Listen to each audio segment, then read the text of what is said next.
ఇప్పుడే జీ5 app download చేయండి. చూడండి మీ ఫేవరెట్ టీవీ షోస్ ఎప్పుడైనా ఎక్కడైనా. అన్నయ్య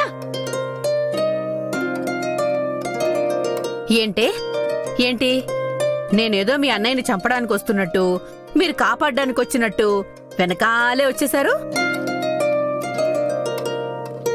ఏమైందత్తా? ఏమీ కాలేదు. ఇప్పటిదాకా అక్కడ అన్నీ రెడీ చేసి పెట్టాం గాని నువ్వే ఇక్కడ తిష్టేసుకొని పడుకున్నావు. ఏమైంది? మళ్ళీ ఏమైందని అడుగుతావేంటన్నయ్యా? అసలు కార్యక్రమం ఉందంట. ఇంకా పూజుందా?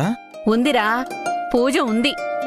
కానీ ఆ దేవుడి గదిలో కాదు, నీ గదిలో. అక్కడ అపురూప సౌందర్యవతిలాగా శివవదిన రెడీ అయి నీ పూజ కోసం ఎదురు చూస్తోందన్నయ్యా. ఏంటమ్మా మీరు విచిత్రంగా మాట్లాడుతున్నారు?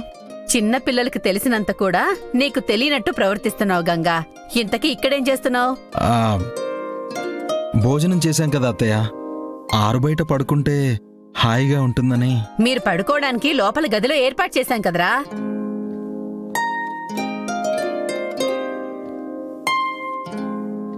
అది శివ పడుకోవడానికి కదా. నీకసలు బుద్ధుందా? శాంతి ముహూర్తం అంటే అసలు ఏమనుకుంటున్నావు?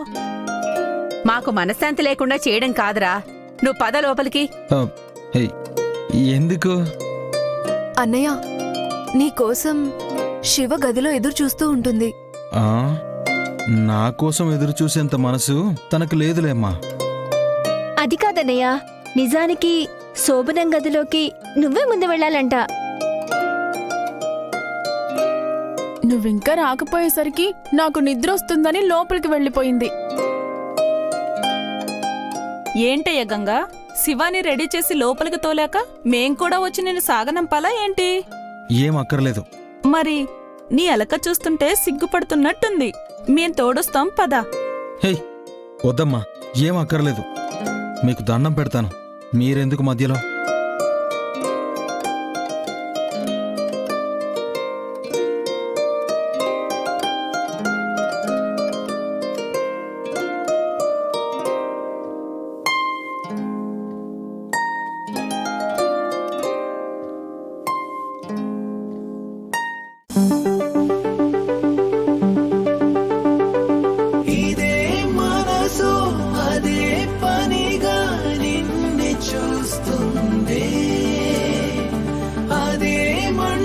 సిగ్గు చింత లేకుండా ఎంత హాయిగా పడుకుందో చూడు.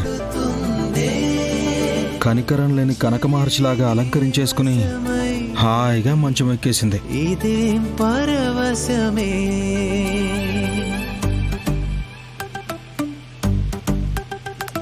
పాదమే పరుగునా చేరని చింతకి, హృదయమే నిలువునా కరిగని. జీ5 యాప్ డౌన్లోడ్ చేసి అన్ని ఎపిసోడ్స్ పూర్తి ఉచితంగా చూడండి.